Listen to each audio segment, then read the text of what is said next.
आता आपण एक व्यक्ती आपल्याला इथे भक्त महाराजांची दिसलेली आहेत, म्हाळसाकांत गोविंद जोशी. काका नमस्कार, जय गुरु माणिक. जय गुरु माणिक. कसे आहात तुम्ही? एकदम छान, एकदम छान. एक मिनिट, आपल्या भक्त परिवाराला मी यांची ओळख करून देतो. म्हाळसाकांत गोविंदराव जोशी म्हणजे संस्थानामध्ये जी अनाथ शाळा आहे किंवा अंध मुलांची शाळा आहे, वेधशाळा आहे, या शाळेतल्या मुलांच्या वेदपाठशाळा आहे, या मुलांच्या आजारपणामध्ये जोशी साहेब कित्येक वर्षांपासून त्यांना औषधांची मदत करतात या संस्थानाला. आज नेमकं आपण ताक पिणारे सगळे भावी भक्तांना दादांना बघितलं म्हणून मला आवर्जून सांगूशी वाटलं. जोशी काका, आपल्या या सेवेबद्दल आपण स्वतःहूनच काही माहिती सांगाल का? नाही, तसं मी काही फार मोठा नाहीये.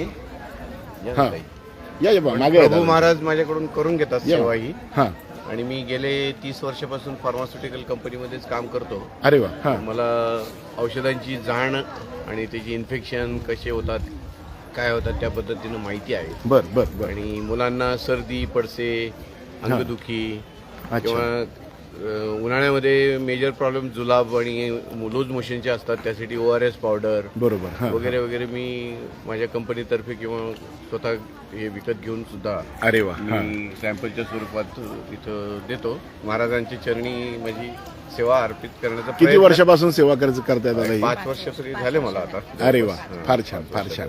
म्हणजे आपली सेवा ही नक्कीच. पत्नी आहे. अरे वा. आम्ही दोघं पण इथे दर पौर्णिमेला येतो. अरे वा. एखाद्या वेळेस आमचा कुलाचार वगैरे असलं तर आम्हाला येणं होत नाही. बरोबर बरोबर बरोबर. नाहीतर एरवी तर दर महिन्याला एक चक्कर माझी अरे वा. असतेच माणिकनगरच्या. खूप छान आपली सेवा आहे. माणिक प्रभू महाराजांची कृपा आहे माझ्यावर. बरोबर आहे बरोबर आहे, नक्कीच. मी आता तुम्हाला बघितलं म्हणून या सगळ्या आपल्या भक्त परिवाराला सांगूशी वाटलं की इतक्या वर्ष अखंड या अनाथ मुलांसाठी किंवा वेधशाळेतल्या मुलांसाठी, अंध मुलांसाठी तुम्ही जी औषधाची व्यवस्था करता, हे त्यांची तब्येत चांगली राहण्यासाठी हे नक्कीच तुमचं औषध खूप अनमोल कार्य करत आहे. आणि ही तुम्ही सेवा करत आहात, कुठलंही प्रभू महाराज मानधन न घेता विनामूल्य ही तुम्ही सेवा करता, ती औषधं तिथे आणून देत आहे, हेच खूप महत्वाचं आहे. आणि आपल्याबरोबरच आता बघा पुण्याच्या शिराळकर ताई सुद्धा आहेत की या 2 वर्ष झाले वेदांत सप्ताहामध्ये ते सुद्धा सगळे औषध वगैरे आणून इथे भाविक भक्तांना देत असतात.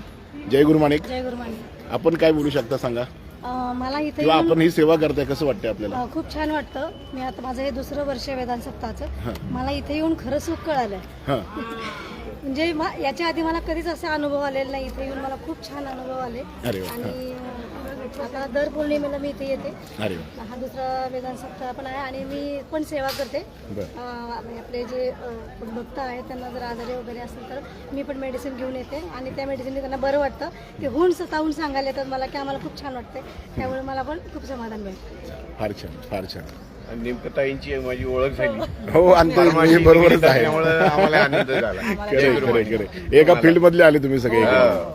चालेल. जय गुरु माणिक दादा.